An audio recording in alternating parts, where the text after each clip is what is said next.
boyfriend was drugging me every night. Last month, I noticed that something is off with my boyfriend.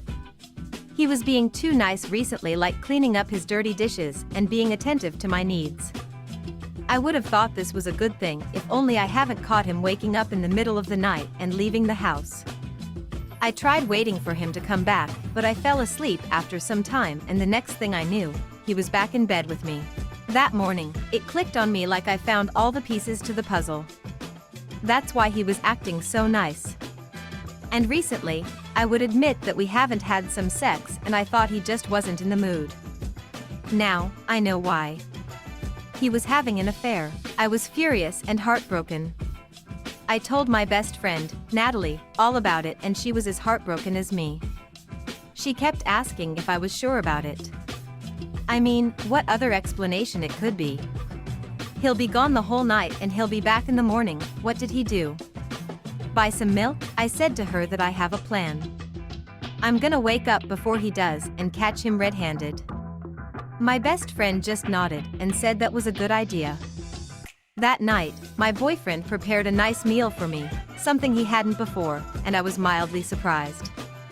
I pretended not to know anything about his infidelity, so our conversation went normally. However, when we finally settled back in bed, I had fallen asleep almost instantaneously. My sleep was so good that I wasn't able to wake up at midnight. I was disappointed with myself. How could I have slept on it? What's weird was in the following nights that kept happening to me. I couldn't wake up in the middle of the night. I also tried staying up all night, but at some point, I would fall asleep. That is very unusual since I have been a night shift employee before, and I didn't have this kind of trouble of suddenly falling asleep. Sometimes, I couldn't even remember what happened last night. My crazy brain thought maybe my BF was drugging me, putting something to make me sleep through the night. That's the only possible explanation I could think of. But then, I asked myself, how did he know about my plan? My heart sank as I realized the answer to my question. Natalie, my best friend. I couldn't believe it. Why would she betray me? Is she my BF's lover? At this point, I was intoxicated with anger. I skipped dinner and only drank water from tap. I made sure none of my BF's drugs would reach me.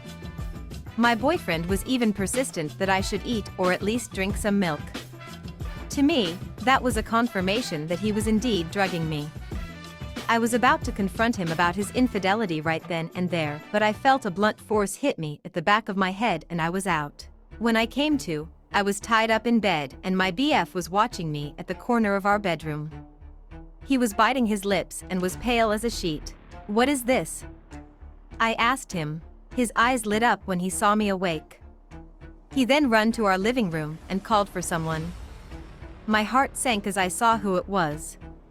It was Natalie. I yelled immediately after seeing her. It was you. How fucking dare you? I shouted at her. Natalie asked me to calm down.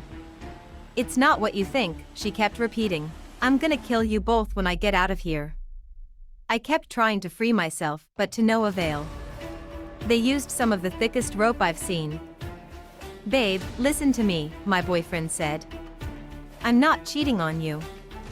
And certainly, Natalie and I have no romantic relationship. I get out of bed every night because I need to stay safe. Stay safe? I asked. Stay safe from what? From you, he answered quickly. What, Jace, it's near 3. We should get out of here, Natalie whispered. My boyfriend then took out a paint bucket and painted my hands and legs with red paint. I squirmed and yelled as he did it in a hurry. All the while, I was thinking, who is this person? Is this really my boyfriend? How could he do all of this to me? As if he could hear my thoughts, he kissed my forehead and said, you'll understand everything tomorrow, I promise. Before I could reply, he and Natalie ran away and I was all alone in our bedroom. I kept screaming for help, but I knew it was pointless. My mind was racing as fast as my heartbeat. My lungs felt like it was shrinking as I breathed for air. No, no. No. How could they do this to me? Why are they doing this? I kept trying to free myself, but I got exhausted at some point and lost consciousness. When I woke up, I was still in bed. But I noticed that the ropes that bound me last night were now roughly severed and my wrist burned like hell. As I looked around the room, I understood Jace. The floor, the walls, and the ceiling as well, were full of red handprints. My handprints.